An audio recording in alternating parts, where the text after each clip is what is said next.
జాతర నిర్వహణ అంటే ఎంతో ప్రతిష్టాత్మకంగా తీసుకోవాల్సి వస్తుంది. ఎందుకంటే ఇప్పటికీ పోలీసులకు సవాల్గా మారుతుంది. ఎందుకంటే వచ్చేటువంటి పబ్లిక్ని కంట్రోల్ చేయడంతో పాటు లా అండ్ ఆర్డర్ సమస్యలు కూడా ప్రతిదీ కూడా కీన్ అబ్జర్వేషన్లో ఉండాలి. ప్రతి ఒక్క విభాగాలను కూడా సమన్వయం చేసుకుంటూ ఎలాంటి ఇబ్బందులు జరగకుండా చేయాలంటే కీలకమైనటువంటి పాత్ర పోషించేది ఎవరంటే పోలీస్ విభాగమే. కాబట్టి ఇక్కడ ఎట్లాంటి పరిస్థితుల్లో ఈసారి జాతర నిర్వహించబోతున్నారు. ఇక్కడ 250 కోట్ల డెవలప్మెంట్ యాక్టివిటీస్ జరుగుతున్న నేపథ్యంలో చూడడానికి కూడా భక్తులతో దూర ప్రాంతాల నుంచి ఇంకా ఈసారి వచ్చేటువంటి పరిస్థితులు ఎక్కువగా కనిపిస్తున్నాయి. మరి ఈ జాతరను ఏ విధంగా ప్రతిష్టాత్మకంగా నిర్వహిస్తారన్నది కూడా పోలీసులకు సవాల్గా మారినటువంటి నేపథ్యంలో ఎట్లాంటి ఇనిషియేషన్ తీసుకుంటున్నారు, ఎట్లాంటి ప్రణాళికలు రచిస్తున్నారు, గత జాతరకి ఈ జాతరకి ఎట్లాంటి ఒక ప్రణాళికాబద్ధంగా వెళ్తున్నారు. ప్రస్తుతానికి ములుగు ఎస్పీ రామ్నాథ్ కేకన్ గారు ఉన్నారు. ఒకసారి వారితో మనం మాట్లాడదాం. ఇప్పటి వరకు ఒక ప్రణాళికలు సిద్ధం చేస్తున్న నేపథ్యంలో ఒకసారి వారి ఆలోచనలు. సార్, ఇప్పుడే మనం మేడారం జాతర అంటేనే ఒక దేశవ్యాప్తంగా ఒక క్యూరియాసిటీ అనిపిస్తుంది. ఇక్కడ ల్యాండ్ ఆర్డర్ కానీ ఒక నిర్వహణ మాత్రం ఒక సామర్థ్యాన్ని ఇక్కడ పరీక్షగా చెప్పుకోవచ్చు. మీరు గతంలో కూడా ఇక్కడ పనిచేశారు. ఎట్లాంటి అనుభవాలతోటి ఇక్కడ ముందుకు ఎట్లా లీడ్ చేయబోతున్నారు సార్? ఇది అంటే మీరు కరెక్ట్గా చెప్పారు. ఇంతకుముందు నేను ఇక్కడ ఏఎస్పీగా చేయడం జరిగింది 2022లో. అప్పుడు కూడా అంటే జాతర టైంలో నేను ఇక్కడ ఏఎస్పీగా ఉన్నాను.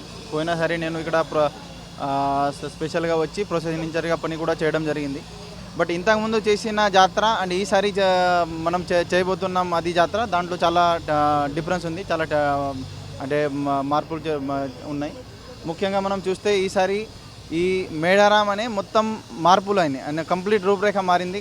అంటే రాష్ట్ర ప్రభుత్వం తరఫున ఒక special Medaram master plan implement చేస్తున్నాం. కాబట్టి అంటే మీరు ఇప్పుడు కూడా చూడొచ్చు, లక్షల మంది భక్తులు ప్రతిరోజు వస్తున్నారు. ఇంతకుముందు అంటే ఒక 2 వారాల ముందు నుంచి వచ్చేది, అది కూడా సండే ఒక పర్టికులర్ డేలో రెస్ట్రిక్ట్ అయ్యేది. బట్ ఇప్పుడు కంప్లీట్ డైలీ లక్షల మంది భక్తులు వస్తున్నారు. కాబట్టి మేము ఒక నెల ముందు నుంచి బందోబస్తు స్కీమ్ అంటే మానిటరింగ్ చేస్తున్నాం, ఏర్పాట్లు చేస్తున్నాం. మెయిన్ జాతర టైంలో మనం చూస్తే ఆల్మోస్ట్ ఒక 12,000 ప్లస్ మెంబర్స్ మేము ఇక్కడ ఈసారి డిప్లాయ్ చేయబోతున్నాం. ఈ మొత్తం ఓవరాల్ బందోబస్తు మన multi zone IG sir Shri Chandrasekhar Reddy sir ఆధ్వర్యంలో జరుగుతుంది. సార్తో పాటు చాలామంది ఆల్మోస్ట్ ఒక 20-25 మంది ఐపీఎస్ ఆఫీసర్లు వస్తారు.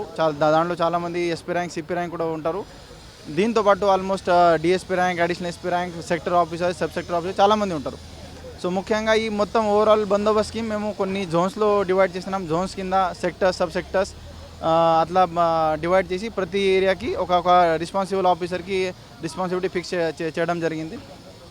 పోలీస్ శాఖ తరఫున మనం చూస్తే ముఖ్యంగా traffic management, route plan, parking management, parking preparation, holding preparation అది చాలా ఇంపార్టెంట్ పాత్ర ఉంటుంది.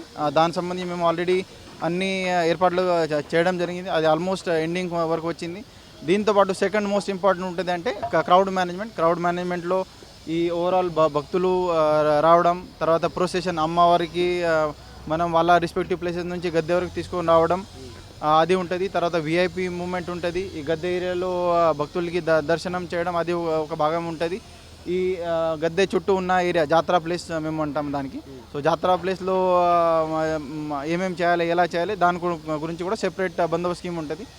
ఇప్పుడు పోయినసారి చేసిన జాతర ఈసారి చేసిన జాతరలో ముఖ్యంగా మనం చూస్తే ఈ టెంపుల్ ఏరియా అంటే చాలా పెద్దగా అయింది.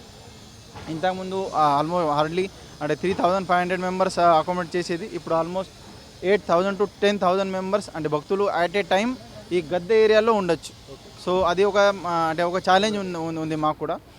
బట్ ప్లస్ పాయింట్ ఏముంది అంటే ఇంతకుముందు 2 గద్దెలు అటు సైడ్ ఉండే, లెఫ్ట్ సైడ్ ఉండే. సో క్రిస్ క్రాస్ మూవ్మెంట్ అయ్యేది. సో ఈసారి అది యూనిడైరెక్షనల్ మూవ్మెంట్ ఉంది. బట్ యూనిడైరెక్షనల్ మూవ్మెంట్తో పాటు భక్తులు సంఖ్య పెరుగుతుంది. కాబట్టి మేము ఇంటర్నల్లీ కూడా ఫిజికల్ బ్యారికేడింగ్ కొన్ని చేస్తున్నాం. కొన్ని బ్యారికేడింగ్ మన ఈ ఎండోమెంట్ సంబంధించి ఉన్న హుండీతోని చేయబోతున్నాం. దీంతోపాటు కొన్ని ఏరియాలో ఈ రోప్ పార్టీ పెట్టి రోప్తోని ఒక హొరిజాంటల్ కంపార్ట్మెంట్ కూడా చేయబోతున్నాం.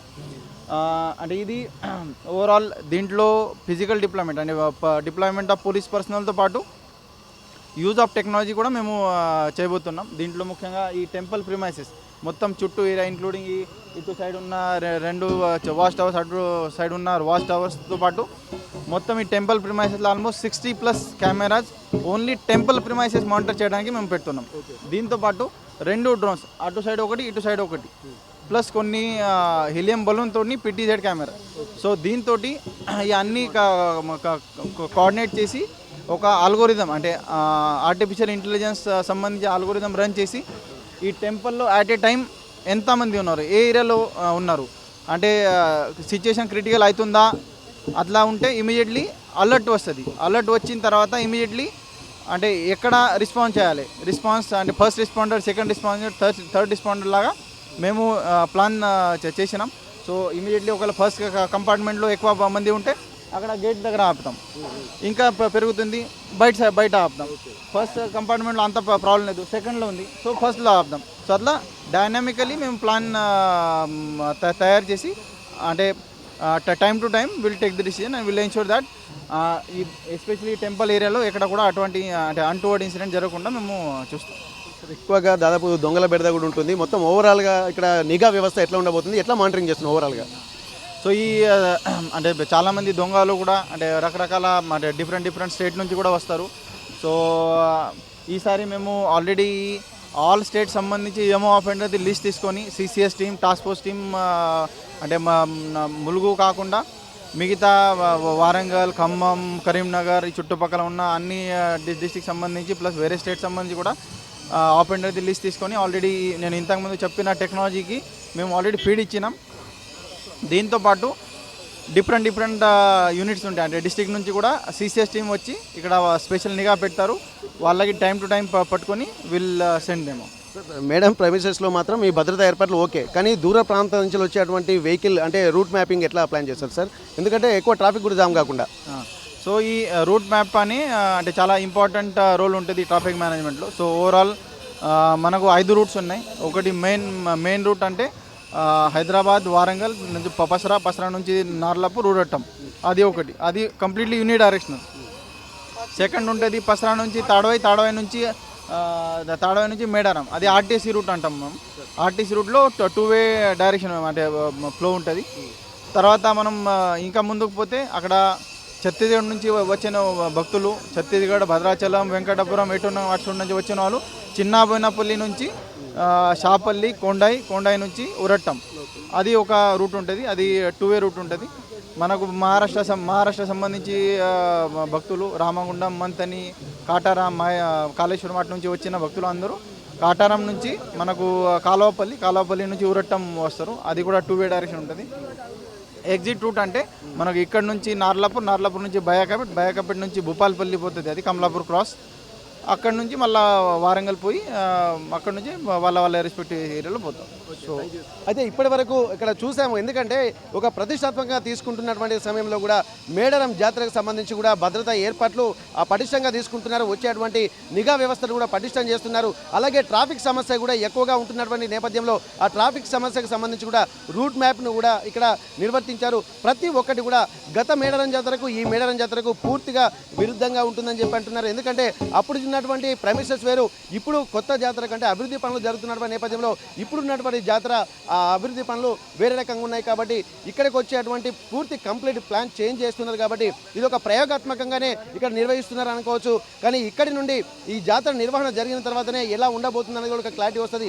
ఆ తర్వాత వచ్చే మేడారం జాతరకు కూడా ఒక ప్రతిష్టాత్మకంగా ఒక ప్రణాళికాబద్ధంగా ఉంటుంది. ఇప్పుడు మనం చూసేటువంటి అంతా వివిఐపి రూటు, ఆ తర్వాత వచ్చేటువంటి వాళ్ళు మొత్తం మినిస్టర్స్, అలాగే అక్కడ ముఖ్యమంత్రులు, గవర్నర్లు, అలాగే మిగిలిన రాష్ట్రాల సీఎంలు ఎవరైనా వస్తే ఈ మెయిన్ ప్రధాన ద్వారం నుంచి వస్తూ ఉంటారు. ఇక్కడ రాష్ట్ర కేబినెట్ మొత్తం అక్కడ నుంచి ఎమ్మెల్యేలు, అలాగే మిగిలిన వాళ్ళు ఈ రేటు నుంచి వస్తూ ఉంటారు. అంటే భక్తులు మాత్రం సాధారణంగా వచ్చేటువంటి వాళ్ళు రెగ్యులర్గా ఇక్కడ వచ్చేటువంటి ఆ లైన్లో కేటాయిస్తుంటారు. అంటే మొత్తం 9 ద్వారాలు ఏర్పాటు చేశారు. కానీ ఇక్కడ ప్రతిష్టాత్మకంగా కూడా ఏ విధంగా సక్సెస్ అవుతుందే ఒక ప్రశ్నగా మారుతుంది. కాబట్టి ఇక్కడ ఏఐ టెక్నాలజీ తోటి ఇక్కడ కెమెరాలు కూడా ఏర్పాటు చేసి, అంటే అయన్ బెలూన్స్ ఏర్పాటు చేసి ఆ బెలూన్లను కూడా కెమెరాను కూడా అమర్చి క్రౌడ్ ఎక్కువగా ఉంటుందో అక్కడికి కూడా పోలీసులు ట్రాఫిక్ని మళ్లించే విధంగా ఒక ప్రణాళికాబద్ధంగా, అంటే ప్రతిదీ కూడా ఏఐ టెక్నాలజీ ద్వారా ఇక్కడ ఇనిషియేషన్ తీసుకుంటున్నామని చెప్పి అంటున్నారు. ఈ జాతరను కూడా విజయవంతంగా చేయడానికి కూడా ప్రతి ఒక్క సమన్వయంతో పనిచేస్తామని చెప్పి ఇక్కడ ఉన్నటువంటి పోలీస్ ఆఫీసర్స్, అలాగే ఇక్కడ జిల్లా ఎస్పీ రామ్నాథ్ కేకన్ చెప్తున్నటువంటి పరిస్థితి. మేడారం మహాజాతర నుండి కెమెరా పర్సన్ వంశీతో వెంకటరత్నం, RTV వరంగల్. చరిత్ర సృష్టించినోడు ఇప్పుడు ఆ చరిత్రని తిరగరాయబోతున్నాడు. అబద్ధాల గోడల్ని బద్దలు కొట్టి నిజాలను రాగా మీ ముందుంచబోతున్నాడు. నిజమైన వార్తల కోసం వెంటనే డౌన్లోడ్ చేసుకోండి రా యాప్ని.